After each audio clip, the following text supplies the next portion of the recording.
और जैसे ही उसने घर में प्रवेश की, उसकी आंखें फटी की फटी रह गई। झोपड़ी के कोने में अनाज के बोरे रखे थे। चूल्हे पर बिना जलाए आग सुनग रही थी। अरे ये कैसा चमत्कार है! ये अनाज के बोरे लगता है। ये सब घोड़ा का आशीर्वाद है। और लगता है आज से मेरे बच्चा और सास कभी भूखा नहीं सोएंगे। इतने में बच्चा नींद से जागा। उसकी आंखों में चमक आ गई और अनाज देखकर बच्चा खुश हो गया और बोला, अम्मा अम्मा, ये देखो अनाज के बोरे। क्या आज सचमुच रोटी मिलेगी? क्या अब मैं भूखा नहीं रहूंगा? और आज से मुझे भी औरों के बच्चे जैसे खाना मिलेगा। हाँ बेटा, आज तेरे हिस्से की भूख खत्म हुई। देख, भगवान ने हमारी सुन ली। अब तेरा पेट खाली नहीं रहेगा। माँ की कसमें झूठी नहीं होती। मैं कहती थी ना, भगवान देर करता है, अंधेर नहीं। और आज भगवान ने हमारी सुन ली और घोड़ा को भेजा, जिसके आशीर्वाद से यह सब हुआ है। बूढ़ी सास की भी आंख से आंसू बह निकले और सास भी यह सब देखकर खुश हो गई और बोली, बेटी, आज मेरा दिल गदगद हो गया। मरने से पहले भर पेट रोटी खा लूंगी। ये तेरी मेहनत है जो ये चमत्कार हुआ।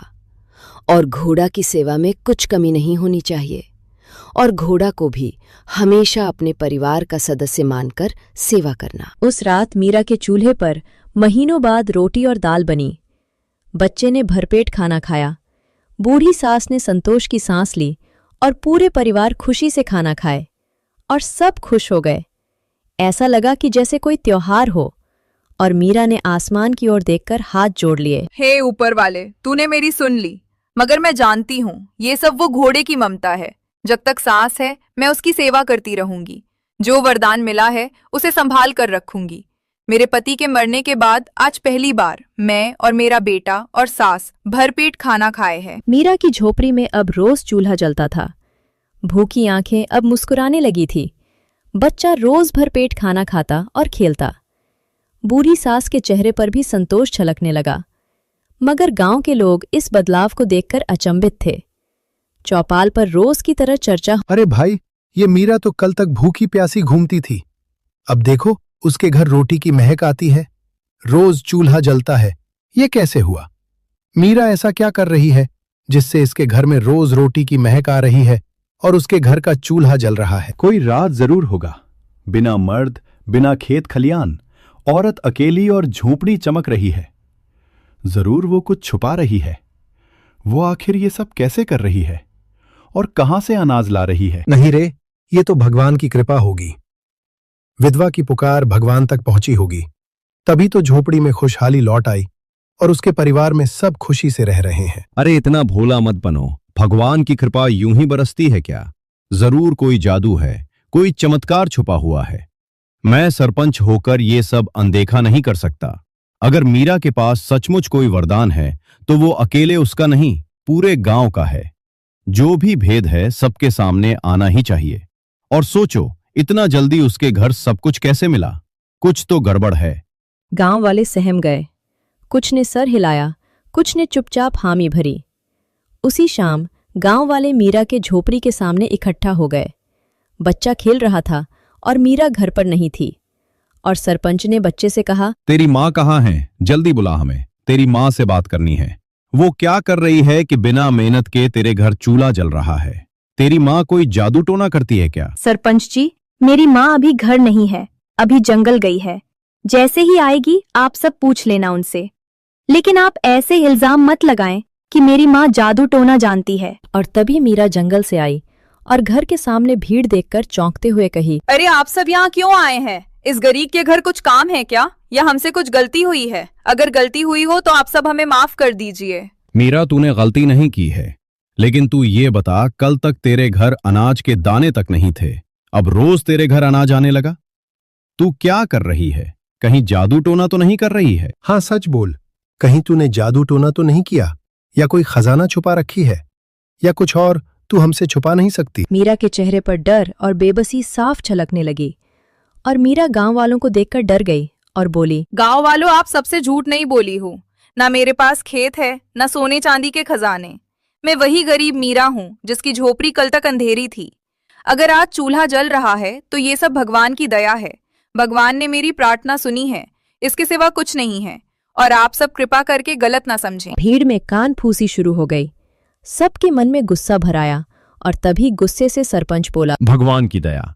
मीरा, हमें बेवकूफ मत बना। भगवान की दया सब पर होती है, फिर सिर्फ तुझ पर ही क्यों बरसी? सच बता, तेरे घर का रहस्य क्या है? वरना गांव का कानून तेरे खिलाफ जाएगा और सख्त से सख्त सजा दिया जाएगा। तेरे पास अब भी मौका है, बता दे। सरपंच जी, मैं सच कह रही हूँ, मेरे पास छुपाने लायक कुछ नहीं। गरीब की झोपड़ी में कौन सा चमत्कार छुपा होगा? ये सब ऊपर वाले का करम है। मैं तो खुद हैरान हूँ कि ये सब कैसे हुआ, और जैसे भी हुआ ठीक ही हुआ, क्योंकि हमारे घर खाने के दाने तक नहीं थे। बच्चा दौड़कर माँ के पास आया और बच्चा डरा हुआ था और बच्चे का मन बहुत घबराने लगा और माँ से कहने लगा, अम्मा, ये लोग क्यों चिल्ला रहे हैं? क्या हमें फिर से भूखा कर देंगे? अम्मा, मैं फिर से भूखा नहीं रहना चाहता अम्मा। जब मैं भूखा रहता हूँ तो मुझे नींद नहीं आती है और मेरे पेट में दर्द भी होता है अम्मा, कुछ करो। और इतना सुनकर मीरा का दिल दहल गया।